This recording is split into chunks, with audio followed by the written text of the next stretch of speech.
What's up, everyone? It is Jason, and welcome back to the channel. In this video, I want to share with you two little things that I'm doing with my Serato library in order to help you. And whether you use Serato or Prime or Record Box, it really doesn't matter. It's kind of how I format my music, and two things that I do either at the end of every year or the beginning of every year to reset the way I've been playing and to shake up my world from a music perspective. I try to inspire creativity. I try not to do the same thing over and over again. And although I do have comfortable sets and things that I'm familiar with and things I know are rock solid and work no matter what, I try to always look for new edits. I try to always go outside of the lanes that sometimes you might fall in to spice up my events, my parties, and the things that I'm part of. Anyway, in this video, I want to share with you the two things that I'm doing, and it starts with the cleanup of the library entirely, and that happens at the end of each year or the beginning of every year. And what do? I use the Crate Hackers app, and I flatten all my folders. I condense my music library all into one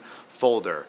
Doing that, using the Crate Hackers tool, the folder flattener, I'm able to consolidate everything into one folder, and I'm able to identify the duplicates and remove them. Yes, this tool does a lot of good stuff. And if you are not a member of Crate Hackers, if you're not familiar with Crate Hackers, I'm gonna put some videos and I'm gonna put a super link in the description down below where you can get some hookups, Jani hookups, to get access to this platform and the tools to help you improve your DJ shows. Crate Hackers is a monster tool that any DJ anywhere could benefit from having in their arsenal of tools in their toolbox to make their events, their parties, and the things that they're doing better. The reason why you want to consolidate everything to a single folder structure and remove the clutter, the duplicates, the broken files, the things that maybe don't hit, it's to help you optimize your Serato. It's to help you optimize your way of play. You're faster, you're more efficient, and you're more effective when you reduce your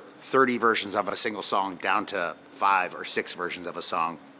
I think you understand what I'm saying. It's about efficiency, it's about effectiveness, and it's about taking your events to the next level. That's why I do that. The second thing I do is actually a 2-part exercise, and it really is set to inspire me to be creative, and it forces me to be creative moving forward. I go through all of the folders that I want to try to find in the future, not as a crutch, but just so I don't have to go through all of the work reorganizing everything entirely. And I've identified a tag in the Serato platform titled label. It's a essentially unused meta tag in every song. I go through the folders or the crates that I want to save or be able to recall quickly in the event that I can't think of it off the top of my head, and I essentially add a hashtag and the name of that crate.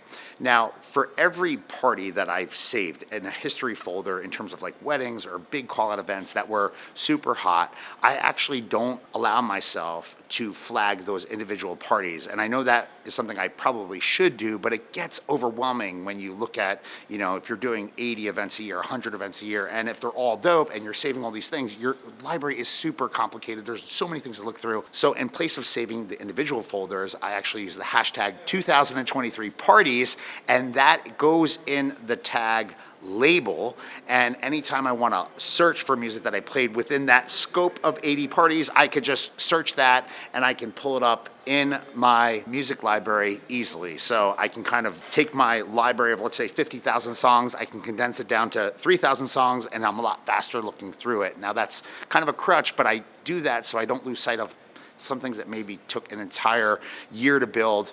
Or if you want to relate it to a different thing, maybe it's like a classic hip hop set, and the classic hip hop music really doesn't change. It's like what's hot is what's hot. So if you hashtag classic hip hop and you have your top 50 songs, that's great. Now, if I want to spice it up and go beyond that, if I want to extend maybe the years of what I'm playing in that folder, you can go in and adjust it however you want. Now, I do this at the beginning and the end of every year, so I try to clean things up and I try to move things in and out of different status. Maybe it's hashtag classic hip hop 1, hashtag classic hip hop 2, which is like the refresh version.